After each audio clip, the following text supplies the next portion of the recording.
Welcome back for another Bulldog Broadcast, where we bring you news and updates from BHS. It's April Fool's Day, but we ain't fooling you. Nope, we're just here to bring you news and info from BHS. Yep, so thanks for joining us. Seniors, the countdown is on. You are about to be BHS graduates. That's right. Congratulations, guys. We are all so excited for you. You have survived the crazy times and are ready for the next step. The Class of 2021 graduation ceremony is currently set for May 22nd at 10 a.m. More details will be coming soon, so stay tuned. The spring play is coming up. This year's play is The Game of Foot. It will start at 7 p.m. in the PAC on April 23rd and 24th. Ticket prices are $7 per person for admission. The cast and crew have been working very hard every day after school preparing for the upcoming big day. The director is Mr. David Stevens. Be sure to check out this production by our talented theater students.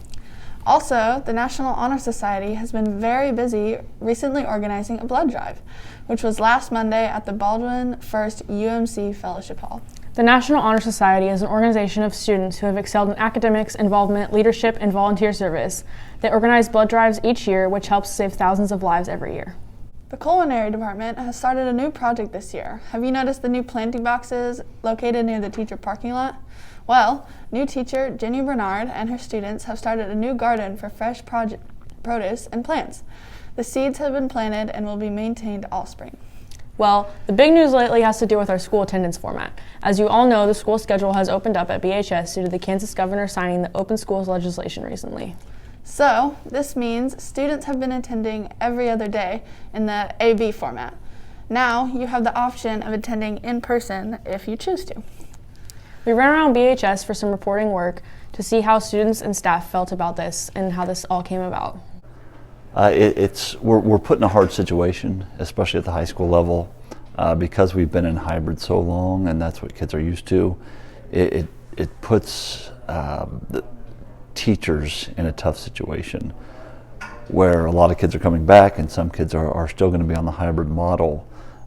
It's not an ideal situation, to where if the legislature gave school districts local control over what they wanted to do, or if they just said everyone has to come back full time, that would have been the better scenario. But because they open it back up and our hybrid model, and because we're a high school and our kids are doing so many different things, it's tough for us to mandate all kids come back, and even tougher on teachers moving forward in this just 8 weeks left in the school year. I think that certainly certain students who are wanting to come back to school full-time should be able to, and I think that it would certainly help those students who might be struggling in certain classes or and whatnot. And me personally, I'm going to stay hybrid schedule just because I don't really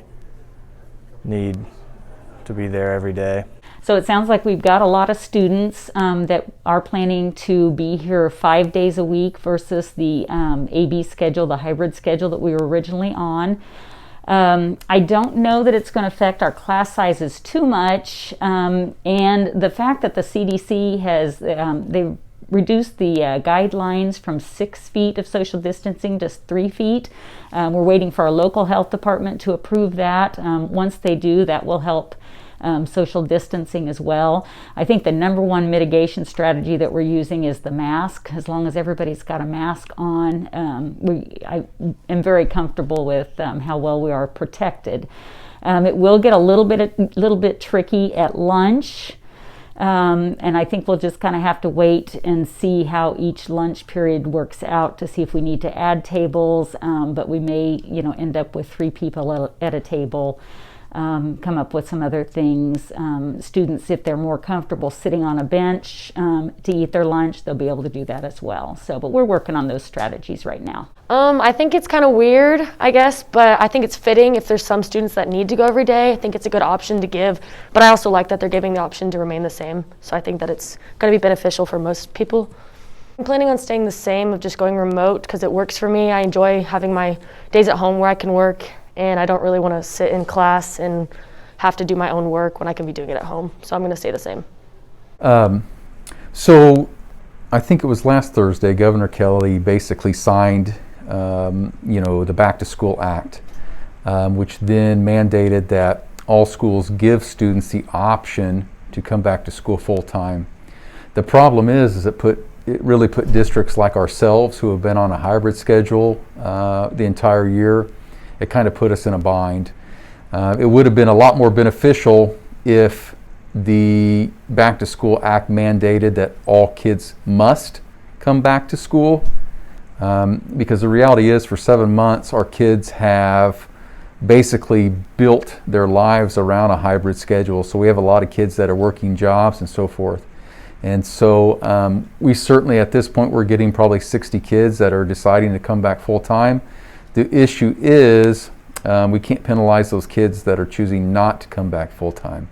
And so that's been like, one of the arguments was, our teachers going to change basically their mode of instruction away from AB, and the majority probably are not. Now I can't micromanage what teachers are going to do, but I think the most are going to stick to an AB schedule.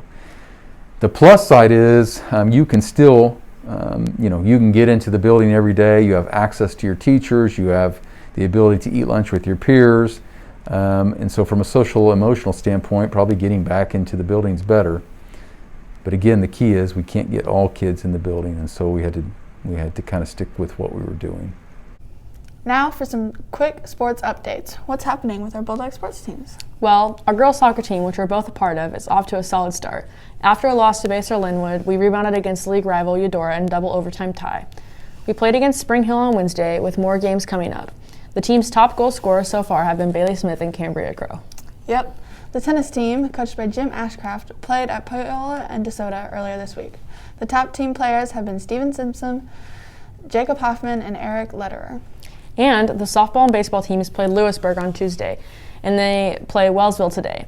They have been hard at work every day, enjoying the nice weather. The baseball team is coached by Jay King, and the softball team is coached by Chad Scobie, both of which are BHS alumni. So there's a fun fact for you.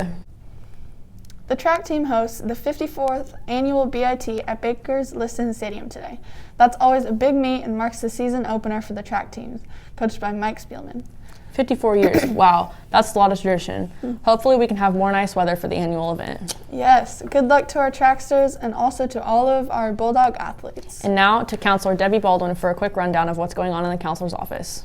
I was asked to just kind of talk about what's going on in the counseling wing as far as continuing on. We are right in the midst of pre-enrollment for next year. We've been over to the junior high to help the upcoming freshmen, and Mrs. Weiss is in Mr. Martin's room as we speak, helping next year's seniors get pre-enrolled, and I plan to meet with the sophomores in the next 2 days.